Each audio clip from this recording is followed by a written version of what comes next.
वमन युतिइल्लाह व रसूलहू, जो कोई इताअत करेगा अल्लाह की, व रसूलहू और अल्लाह के रसूल की, तो युदखिलहु जन्नातिन, अल्लाह उसे दाखिल करेगा ऐसे बागात में, तजरी मिन तहतिहल अन्हार, कि जिसके बीच में नहरें बहती हैं। वमन यतवल्ला, और जो कोई फिरेगा अल्लाह और उसके रसूल की इताअत से, तो युअज़्ज़िबुहु अज़ाबन अलीमा, अल्लाह उसे दर्दनाक अज़ाब देगा। और ये तो आयत पढ़ी, हदीस में ला लीजिए बुखारी की, अल्लाह के पाक पैगंबर सल्लल्लाहु तआला अलैहि वसल्लम फरमाते हैं, कुल्लु उम्मती यदखुलूनल जन्नता इल्ला मन अबा, मेरा हर उम्मती जन्नत में जाएगा, इल्ला मन अबा, मगर वो नहीं जाएगा जिसने जन्नत में दाखिल होने से इनकार कर दिया। गौर कीजिए, मेरा हर उम्मती जन्नत में दाखिल होगा, इल्ला मन अबा, मगर जिसने जन्नत में दाखिल होने से इनकार कर दिया। सहाबे किराम पूछते हैं, या रसूल अल्लाह व मन यअबा, ऐसा कौन है अल्लाह के हबीब जो जन्नत में दाखिल होने से इनकार करेगा? फरमाया, मन अताअनी दखलल जन्ना, जिसने मेरी इताअत कर दी वो जन्नत में दाखिल हो गया। वमन असानी, जिसने मेरी नाफरमानी की, फकद अबा, तो तहकीक उसने जन्नत में दाखिल होने से इनकार कर दिया। हर उम्मती जन्नत में जाएगा सिवाय उसके जो जन्नत में जाने से इनकार करे। कौन इनकार करता है? फरमाए, जो ताबेदार है वो दाखिल होगा, और जिसने मेरी इताअत से इनकार कर दिया गोया उसने जन्नत में जाने से इनकार कर दिया। तो दूसरा सबब जन्नत में दाखिल होने का वो है अल्लाह और उसके रसूल की इताअत। और तीसरा सबब है तकवा। क्या? तकवा जन्नत जाने का सबब। चौथा सबब है हुस्ने अखलाक, अच्छे अखलाक। पांचवा सबब है तरकुल मेरा, मुकदमे में लड़ाई झगड़ा छोड़ देना, अल्लाह की रजा की खातिर पीछे हट जाना। और छठा सबब है झूठ को तर्क कर देना। कितने हो गए? 6 हो गए ना। 2 बयान कर दिए, 4 मैंने इकट्ठे जिक्र कर दिए। चौथा, तीसरा सबब है तकवा, चौथा है हुस्ने अखलाक, पांचवा है झगड़ा छोड़ देना, छठा है झूठ छोड़ देना। आइए इन सब की तफसील मेरे पाक पैगंबर के फरमान से और अल्लाह के कुरान से सुनिए। ये मेरे सामने अल्लाह का कुरान है और सूरत का नाम सूरत यूनुस है। अल्लाह, सूरत यूनुस, और इसकी आयत नंबर है 62। 11वां पारा है, इसकी आयत नंबर 62। जरा सुनिए, फरमाया, अला इन्ना औलिया अल्लाहि ला खौफुन अलैहिम वला हुम यहज़नून।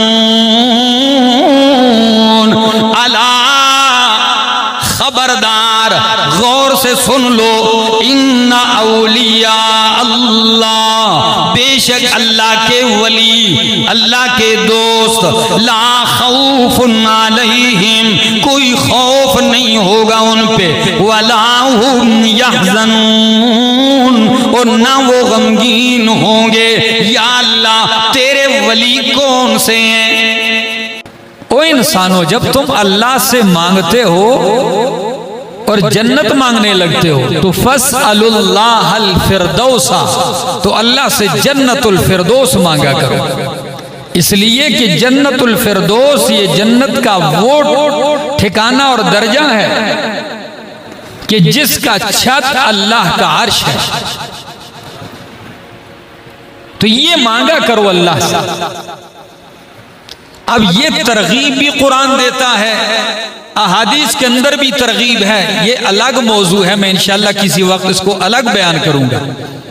आज इस बात के ऊपर गुफ्तगू करनी है कि या अल्लाह जो इतनी आला और अरफा जन्नत तूने बनाई है और आरास्ता की है और अपने मोमिन बंदों को इसके मुतालबे का, इसके बारे में रग़बत और शौक रखने का हुक्म दिया है, तो मालिक के कायनात क्या इसके लिए कोई असबाब भी हैं कि बंदा वो असबाब इख्तियार करे, वो काम कर जाए जिससे तू जन्नत का दाखिला अता कर दे। मेरी बात समझ में आ रही?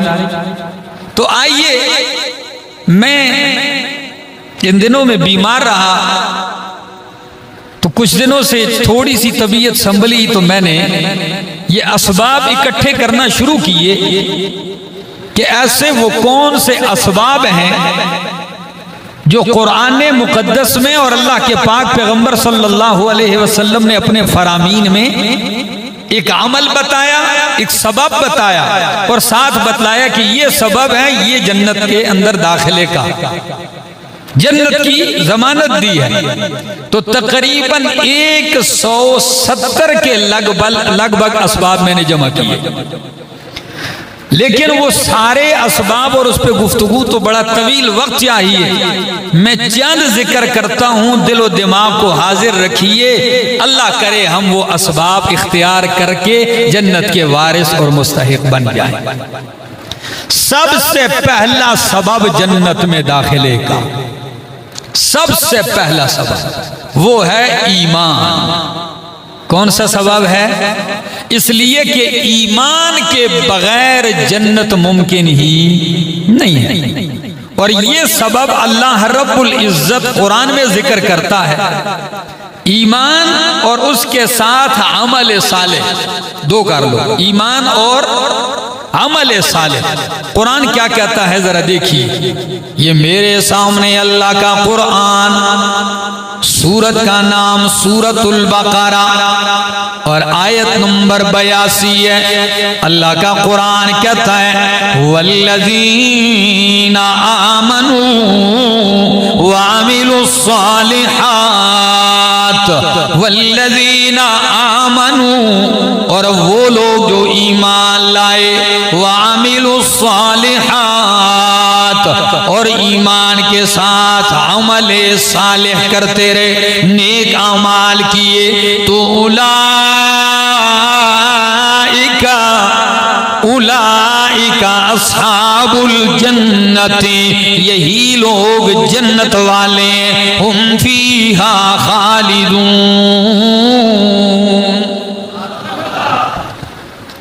यही लोग जन्नत वाले हैं, हुम फीहा खालिदून, ये उसमें हमेशा रहेंगे।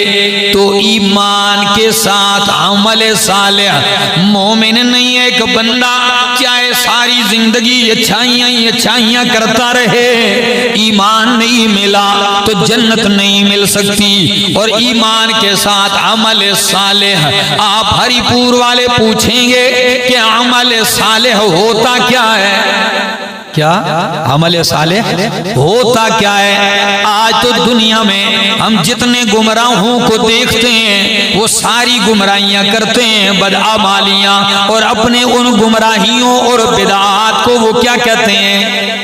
अमले सालेह कहते हैं। करते गुनाह का काम है बिदआत, और कहते हैं बिदत को ये नेक अमल है। तो अल्लाह वो अमल सालेह क्या है? आइए इमाम बैज़ावी रहमहुल्लाह अपनी तफसीर बैज़ावी में शेखुल इस्लाम इब्ने तैमिया रहमहुल्लाह फरमाते हैं कि अल अस्सालिहतु मिनल अमाली मा सव्वगहु शर्रु व हसनहु, के नेक अमाल वो है, अमाल में से अमल सालेह वो है जिसको शरीयत ने मुकर्रर किया हो और मुकर्रर करने के बाद शरीयत ने उसे अच्छा कहा हो। लोगों के कहने से कोई अमल सालेह शरीयत ने मुकर्रर किया हो और फिर शरीयती ही ने उसको अच्छा कहा। और शेखुल इस्लाम इब्न तैमिया फरमाते हैं कुल्लु अमलिन युवाफिकुल किताब व सुन्ना या मा वाफक़ल किताब व सुन्ना, हर वो अमल अमल सालिह है जो अल्लाह की किताब और नबी की सुन्नत के मुवाफिक हो, जो अल्लाह की किताब और नबी की